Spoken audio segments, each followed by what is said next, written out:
శ్రీమాత్రే నమః. అందరికీ ముందుగా వినాయక చవితి శుభాకాంక్షలు అండి. వినాయక చవితి పండుగ దగ్గరికి రాబోతుంది కదండి. మనకు 10 రోజులు పండుగ వాతావరణం ఉంటుంది. ఇంట్లో అయినా వీధిలో అయినా, మన ఇంట్లోనూ అలాగే వీధిలోనూ వినాయకులను అయితే పెట్టుకుంటాం. కానీ వినాయకుడితో పాటు మనము వినాయకుడి చేతిలో లడ్డు కూడా పెడతాం కదండి.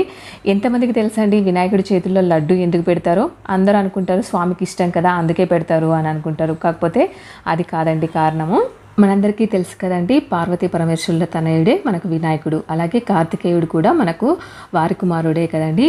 కార్తికేయుడికి వినాయకుడికి ఇద్దరికీ పోటీ అనేది పడింది. నేను గొప్ప అని. వారిద్దరికి ఎవరికి ఆధిపత్యం ఇవ్వాలా అనేది పార్వతీ పరమేశ్వరుల సమస్య అయితే వచ్చిందండి. వినాయకుడికి ఇవ్వాలని పరమేశ్వరుడు పార్వతీదేవి అనుకుంటారు. కానీ కార్తికేయుడు వినాయకుడి కంటే నేనే గొప్ప అంటే అన్న కంటే నేనే గొప్ప అని కార్తికేయుడు అంటారండి. అప్పుడు తల్లిదండ్రులు ఇద్దరు కలిసేసి వారిద్దరికి పోటీ అనేది పెడతారండి.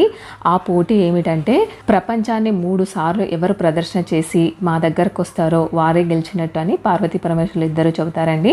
అప్పుడు కార్తికేయుడు తన వాహనమైన నెమిలిని తీసుకొని భూ ప్రదర్శన స్టార్ట్ చేస్తారండి. ఇక గణేశుడు వచ్చేసి తన వాహనమైన ఎలుక మీద ఎలా వెళ్ళాలా అనే ఆలోచన చేస్తూ నా తల్లిదండ్రులే నా ప్రపంచం కదా అనేసి పార్వతీ పరమేశ్వరుల చుట్టూ అనేది ప్రదర్శన అయితే చేశారండి 3 సార్లు.